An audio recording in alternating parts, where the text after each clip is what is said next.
They take everybody from us.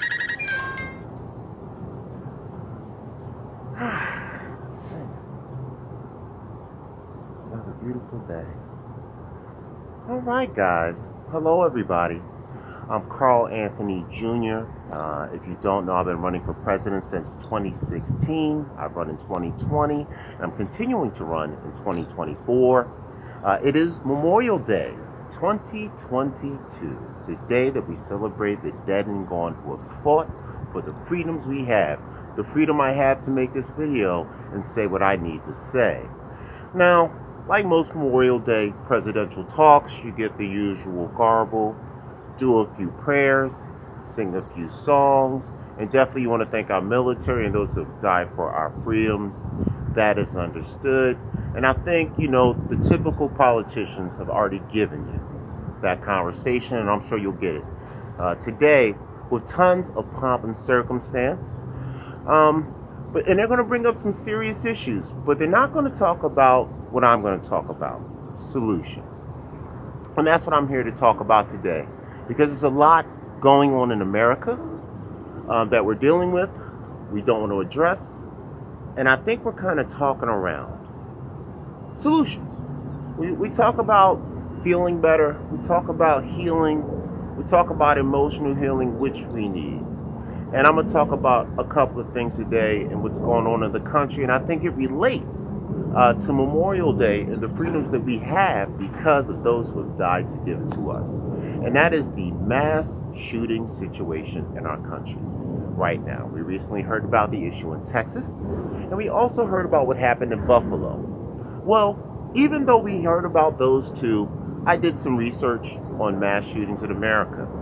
Did you know there has been over 200 mass shootings, close to almost 220 so far in only 180 days this year? I think we're just about to hit the 6th month of June soon. We haven't even hit 180 days. That means there's 1.5 mass shootings a day. Now let's define mass shootings. Years ago, it used to be defined as, I think, a larger amount of people, 5 or more people. Now it's determined to be about 2 or 3 or more people shot in one circumstance. Which still, think about that. 1.5 times every day in America, somebody has a discrepancy, a misunderstanding, a problem, and they shoot at each other. 1.5 times every day that happens. Now, some people will say, oh, well, it's a gun problem. There are too many guns. And I would say, no, I would disagree. Number one, our forefathers wrote the Second Amendment and put that in there because of a lesson they learned from the country that they left. That is put there to protect you, so the military and the government doesn't get too cocky and decide they want to push you around. So that's the purpose of the Second Amendment. But let's talk about the guns. Let's talk about the people that are using them and the circumstances around it. Because everybody's like, oh, fix guns. Make guns harder to get. But is that going to fix future potential shooters? Is that going to fix the isolated 18-year-olds that spent a year or two planning these efforts? That spent 1 or 2 years writing a 200-page manifesto that is somewhat intellectually coherent? 18-year-old boys who have never seen the world, they don't have any experience, true experience of life, they've never really even been anywhere yet at 18. Yet they took the time to calculate and set up this attack, go out and buy these guns, plan the whole thing out, and be convinced in their head that not only was their choice a proper choice based on the information they had as an 18-year-old, they just became old enough to buy cigarettes, they can't even buy a drink yet. But they decided that they were going to go out and hurt other people, some strangers they never met, because they think that is a sensible way to resolve an issue. That is not a gun problem. That is an America problem. That is a parenting problem. That is a social order problem. These guys are your brothers, your cousins, your friends, your nephews, your lovers, your co-workers. They are your fellow citymen. They are your fellow statemen. They are your fellow countrymen. You know these people. How did these people get so isolated and so bored that they could sit down, probably playing some dangerous video game like Call of Duty, or what's the other one, Fortnite, where you always shoot and kill people all the time, which is fine. It's a fun game. And people say, oh, let's blame the video games for why he's a shooter, right? But let's think about it. Who makes the video games? American parents, family, and friends make those video games. Who market those video games? American parents, family, and friends market those games. Who sell those games? American parents, family, and friends sell those games. And who buys those games for those boys? American parents, family, cousins, and friends. So don't you shuck your responsibility. It is our fault. Not just my fault. It is 400 million people's fault. How do we have millions of people walking around in our country who think it is okay to resolve basic disagreements, arguments, and misunderstandings by taking a weapon and shooting a hot piece of lead at hundreds of miles an hour, ripping through their bones and skin? And they think that's a resolution. That's not a gun problem. That's an America problem. You want to fix America? We got to fix Americans. We talk about this guy as a mental health issue. They got mental health problems. You know what that is? We don't have Medicare. We don't have easy access to mental health care for all Americans to get anytime they want it, like I have with a program called Teledoc. Every American should have access to Teledoc. 24 hours a day I can get a doctor or a mental health therapist on the phone. If those boys could do that, maybe they wouldn't have shot a place up because they had somebody to talk to. Medicare for all. That's a fix. Another thing. You notice how these boys were 18 years old. They can build these weapons, get these guns, put them together. You may even know younger kids doing something more innocent, which are called airsoft weapons. They're like BB guns. I don't know, 14, 15-year-olds are putting them together. They're real excited. They play the video games. They want to go out in the woods and shoot each other. And I'm like, God, these guys are brilliant. They're on the internet. They're figuring out this technology. And I said, you know what it is? They're bored. They're bored. It is the idle hands doing the devil's work.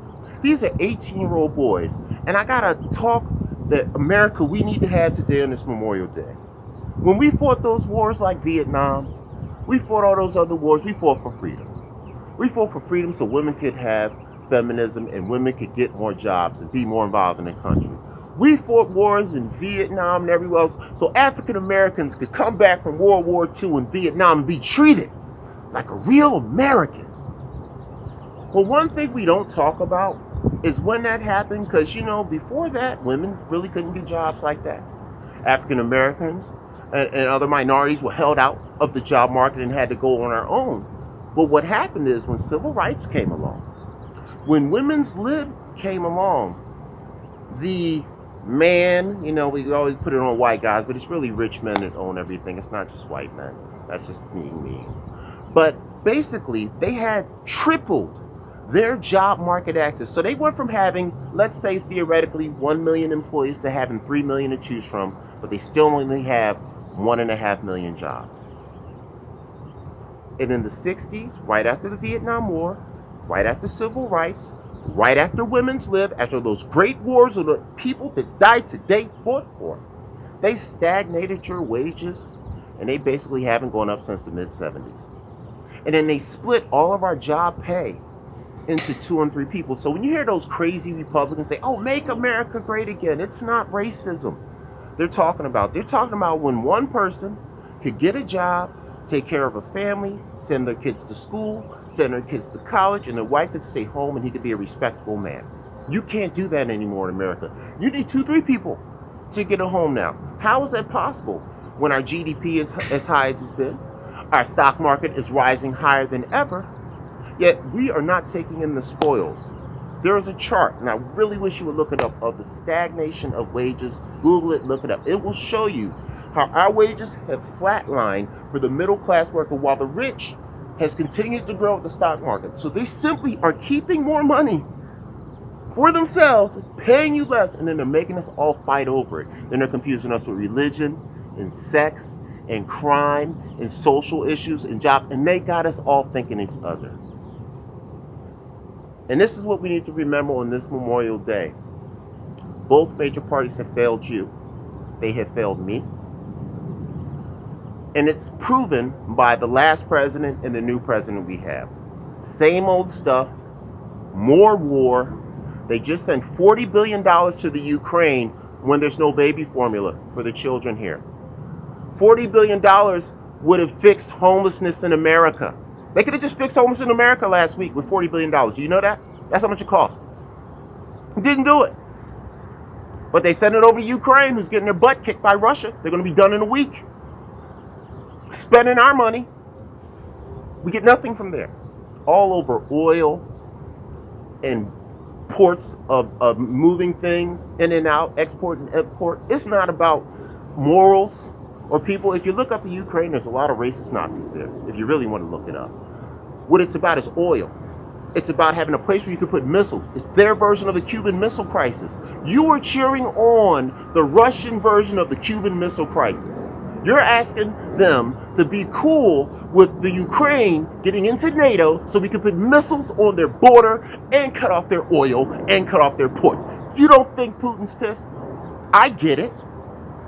But Americans don't. We've been messing with people around the country. We changed that regime in the Ukraine. You know how we talk about people messing with elections? We messed with the Ukraine election. We even got a chick on the phone that told them who to put in the lead for America. We do that shit. Excuse my mouth.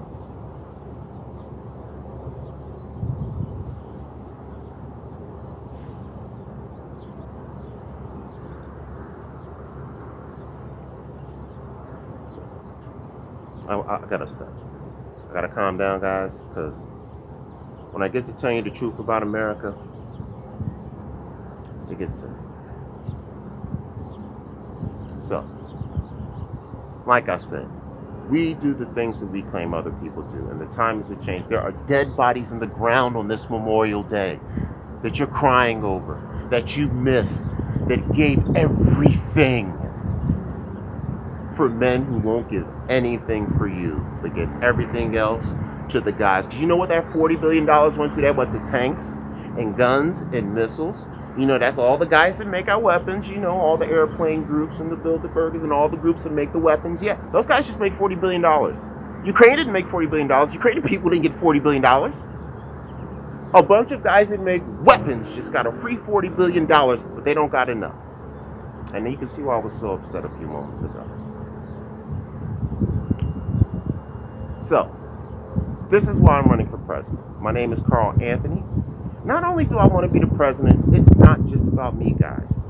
I want to inspire you to start your own third independent parties in your cities, in your states. Take back control of your areas. There are African American cities that if you started a third party, you could fix Philadelphia. You could fix Washington, D.C. You don't have to wait for the government. Start a third party, put everybody in office from your party, and make moves towards what you want to do. Become more police Americans. Stop going into the military and getting sent to these places where they're having us kill people we don't know. Become police in your city if you want to protect your family. That is how we fix America. And let's talk about these boys, these shooters, before I get out of here. And my solutions. Because you know the one thing you never hear about a mass shooting talk is solutions. How do you stop it, Carl? How do you fix it? Well, a couple of modifications need to be done. I think we definitely need to fortify schools a bit better for those who slip through the cracks. I heard of a great thing about double glass doors where there's a metal detector inside. If you come inside the door without anything strange, it'll lock you in between both doors until you have to be released. I think that's a great tool to use. I would also like police officers on standby outside of all schools, not inside. I don't want the cops handling the kids directly. They get too aggressive with the children, but I want them outside to protect our children. I think that should be a daily rotation of cops, and it'll give them a chance to get them to know all the kids in the neighborhood if we put our police officers on it. That's a good community policing strategy. So that's how we can fix the school situation.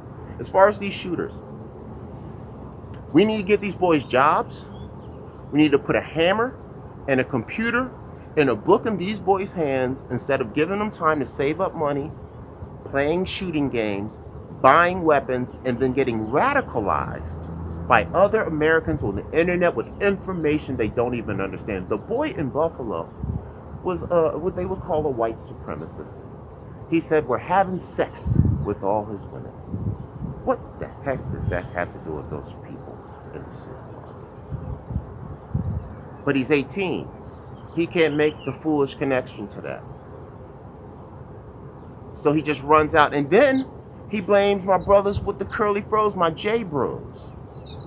With the curly froze, saying that it's a whole plot by my J bros to put people of minority into power so we can get rid of all Caucasians. And then the J boys, you don't want to say the word too much because the internet hates it, but my J bros with J froze, as I call them, as I am one too, are going to rule the world. And then I guess everybody they put in power, like if you make me president, I'm just going to just simply say, oh, well, since we got rid of all the Caucasians, I guess here you go, J bro. Take it over. These guys are insane. And that's because that boy is bored. He didn't have anything to do. And I want to talk about my solution to this problem, guys. It's called Make America Green Again. It is an infrastructure project. Because just like Joe Biden pulled those guys out of that war, I'm going to pull our guys out of war. And we're coming home. And we're coming back. And I'm going to use our soldiers, our Army Corps engineers, to manage and train our American youth to rebuild this great country that is behind us. Look at that. The man has set off an alarm.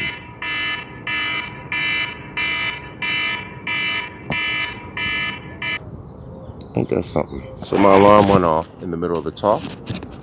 I think that this is a real video. I guess I'll edit that out. I'll do a couple edits. I'm gonna edit out my bad language earlier, and I'm gonna edit out that alarm. But I was talking about my Make America Great Again project. The purpose of this is to rebuild the infrastructure of the country. Our bridges are falling apart. There's lead in half the daggone cities and around the daggone country's border. We're not fixing. Our streets are built to crap. Our buildings are falling down all over the place. There's homeless people everywhere. Our country is falling to pieces. And we need to take all of our resources, recondense, almost like a Switzerland of sorts, for about the next 20 years, take our money and stop spending it on everyone else, spend it on Americans. We train you guys to build, retain, and rejuvenate America so it looks dang near like iRobot with Will Smith. And that's without the slap at the Oscars. It's the good version. So that's the goal. Make America great again. Put hammers in these boys' hands. Give them some dignity. Give them some jobs. Give them some respect so they can get a wife and pay for and take care of something and feel like a man. These boys feel cheated. They were told you could have anything in America if you work hard. You can have the pretty girl. You can have the great job. You could be a singer. You could be the president of the United States. That one's pretty good, though. And you can do it. But we all can't do it. Some of us have to be regular people with regular jobs. I work a regular job. I work at a legal company right now. Some of us have to have regular jobs. And we can have regular jobs that pay well, give us pride so we can raise families. And that's how you fix the school shooting problem in America. Medicare for all to get easy access to health care, preferably Teledoc. I'm going to give them a commercial shout out. Fantastic 24-hour access to mental and physical health care from a doctor over the internet on your phone immediately. 30-minute contact time. I can't shout them out enough. Every American needs that. That's why those boys can have somebody to talk to. That's so those boys can be healthy. Then we need our Make America Great Again project. Sorry, Make America Green Again project. I apologize. We will rebuild America with an infrastructure project built from the people up. We're going to cut back on these wars. We're going to have more people hanging on airplanes when I'm done. I'm going to have half those guys. Because you know the people that's hanging on those airplanes, those are the people that sold out their country. And they're scared that when we leave, their friends that are left over are going to kill them because they betrayed their country. So don't you feel bad for somebody hanging on the bottom of a plane, scared when we leave. You're going to see that once a week with me because I'm pulling everybody home. We're coming back home. We're fixing America. On this Memorial Day, honor the souls of the people that have died for you. Talk to your fellow American. Talk to your children. Talk to your brother. Talk to your cousin. Talk to that isolated friend that doesn't talk to anybody. Check up on your grandson in the basement. Matter of fact, I'm going to give you guys my experienced 46-year-old tip. If the person is heavily isolated, very intelligent, plays a lot of video games, and then they get really into guns out of the blue, like really, and they don't socialize with too many people, there's a million people like that that are perfectly fine that won't hurt anybody. But that is somebody that I want you to talk to as a friend, as a family member, as an American, a statesman, cityman, and countryman. On that, I close. Carl Anthony Jr. For President 2024. Of course, I am re-announcing my run. I will probably be on the internet all the time now, going live, speaking on issues. This is the first episode of what I will call What Would President Do off the cuff. I want to show people I can speak off the fly. And just thank you guys for listening. If you enjoyed the video, make sure you vote. Vote for anyone that you think has policies you like. Don't just vote for what you think is the winning team. Pick independents.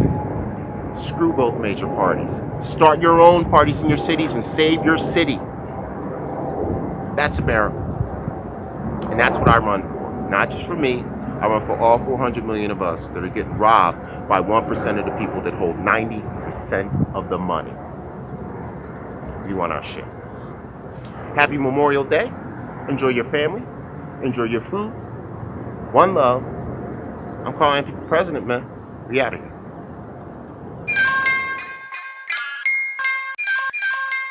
Take care, everybody, from us.